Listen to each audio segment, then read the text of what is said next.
Bien, como ya le habíamos informado, hoy tenemos el gratísimo placer de contar con un destacado empresario dominicano, un hombre público, el licenciado Celso Marrancini. Muy buenas noches, gracias por aceptar Bien, nuestra buenas invitación. noches, placer de estar aquí. Bueno, como empresario y expresidente del CONET, que ya fue en una oportunidad, usted debe tener una visión muy particular de la economía dominicana. ¿Cómo se vislumbra? ¿Cómo la vislumbra usted en el mediano y en el largo plazo?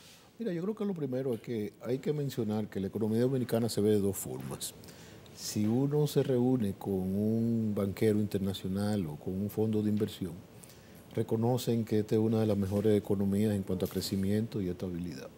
Si después uno habla aquí adentro se cree que la economía se está cayendo, lo cual no es cierto. La economía, como todo país subdesarrollado, nosotros tenemos una serie de problemas que no hemos resuelto, que están pendientes, que no se resuelven de la noche a la mañana, pero hay que estar claro que ha habido una economía estable, con un sistema político con sus defectos y sus virtudes estable también.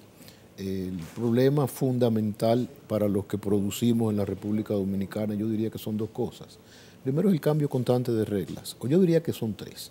El cambio constante de reglas, la dificultad de los permisos, la permisología en la República Dominicana hace que la producción sea muy costosa, que uno tenga que tener un inventario en exceso. Sobre todo, muchos olvidamos que vivimos en una isla y que eso te obliga a ajustarte a la frecuencia de un barco y no a la que tu inventario necesite. Y por último, el hecho de que aquí se entiende que el empresario es el enemigo de todo el mundo. Ahora, en lo que tiene que ver con los permisos, creo que eso está en proceso de solución, ¿no? Se está trabajando a través del Consejo. Porque ya existe lo que se llama una ventanilla única. Mira, a veces las ventanillas únicas son peor que los propios permisos, pero hay que admitir que se ha avanzado. Y está el Consejo de Competitividad, que está trabajando en eso de forma importante. Y dirigido por una persona que tiene vínculos con el sector privado. Y que ¿no? conoce los problemas del sector privado, lo cual es todavía más importante. Pero definitivamente eso genera un costo enorme en los atrasos, en retirar mercancía de aduana, no por problemas de la aduana, porque aquí hay que admitir que la aduana que nosotros tenemos hoy dista mucho de la aduana de hace 25 años. Se saca un contenedor en un día. Pero a veces los permisos, hay veces empresas como la nuestra que necesitamos para un producto 5 permisos, tenemos que ir... ¿Por qué razón? Bueno, porque son productos que tienen que ver con agricultura, son productos que tienen que ver con Fuerzas Armadas, son productos que tienen que ver con la droga. Con la Dirección Nacional de Drogas.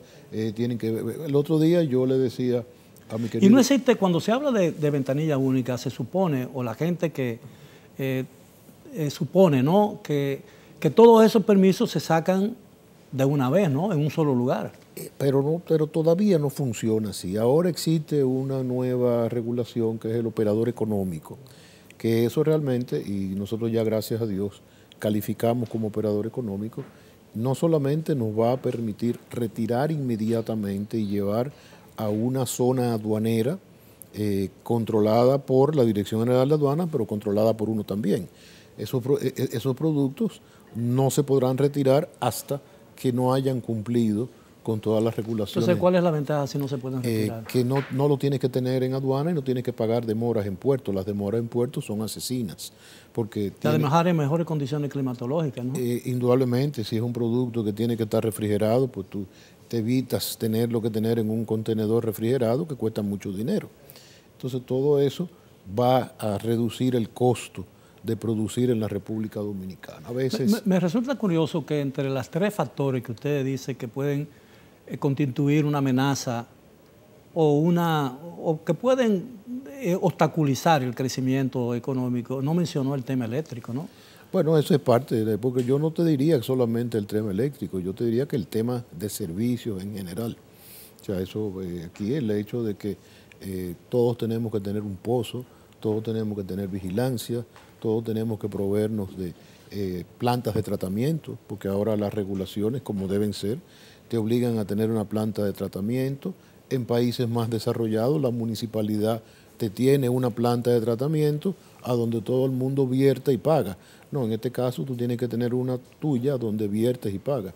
Y por supuesto el tema del tema eléctrico no deja de ser también un factor que limita la competitividad fuera del país. En estos días el tema eléctrico ha vuelto a cobrar actualidad por el hecho de que varias plantas se encuentran fuera de servicio y eso ha disminuido la oferta de energía eléctrica, Sí. ¿no? El gobierno ha anunciado a través de la Corporación Dominicana de Empresas Estatales Eléctricas que posiblemente antes de que finalice el año podría terminarse la construcción de la planta de Punta Catalina. ¿Qué papel va a desempeñar esa planta en el campo eléctrico y en la economía dominicana? Mucha gente dice que la importancia de esa planta estriba en que va a tener un impacto muy positivo en relación al precio final de la electricidad al público, ya sea a la industria, al comercio y a las familias, ¿no?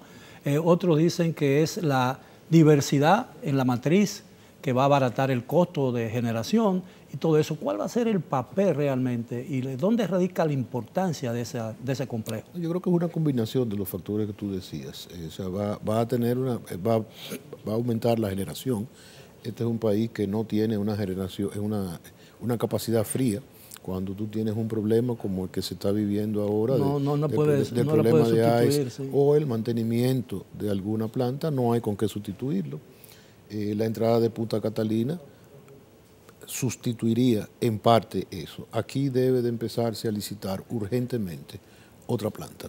¿Cuál es el consumo de electricidad realmente? Anda por alrededor de los 3.000 megas, pero el problema... ¿Y la generación en cuánto está? La generación 3.000 megas. ¿Y la demanda? Bueno, se suple alrededor del 82%. Bueno, hace pocos días la propia superintendencia dio unos datos de que alrededor de 72 horas al mes los consumidores dominicanos no tienen electricidad.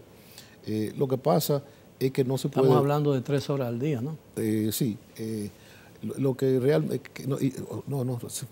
No era más. ¿O 2 horas al día? Sí, daba como un promedio de 6 horas al día. Lo que pasa es que hay que dividirlo Pero eso es promedio, ¿no? Ahí voy. Hay que dividirlo por sectores. Si tú estás en un sector de 24 horas, normalmente, si no hay un problema como el de ahora, tú tienes las 24 horas y a las distribuidoras no les conviene dar suspensión de energía a los circuitos de 24 porque horas. Esa gente paga. Porque esos son los que le dan la caja. Entonces está el circuito B, donde en teoría se dan unos 22, 20 horas de electricidad.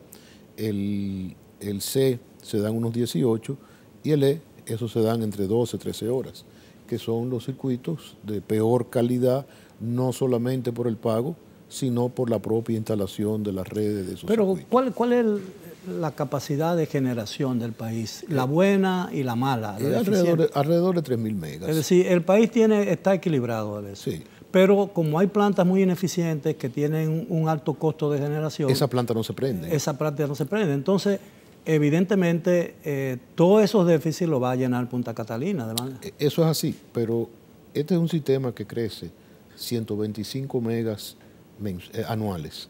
Si tú calculas desde la última entrada importante de energía en la República Dominicana fue Quiqueya 1 y Quiqueya 2 con 450 megas. O sea, eso fue en el año 2000, final del 12, principio del 13, no recuerdo exactamente.